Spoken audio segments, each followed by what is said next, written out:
Let's welcome Uttarbanga. আমি আছি উত্তরবঙ্গের ওয়ান অফ দ্য বেস্ট প্লেসে।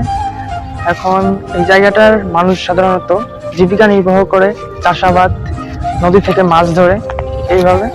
তো আজকের ভিডিওতে আমি আপনাদের সাথে এই জায়গাটি সম্পূর্ণ এক্সপ্লোর করার চেষ্টা করব, সাথে সাথে কমপ্লিট একটি ভ্রমণ গাইড দেবো। So let's go.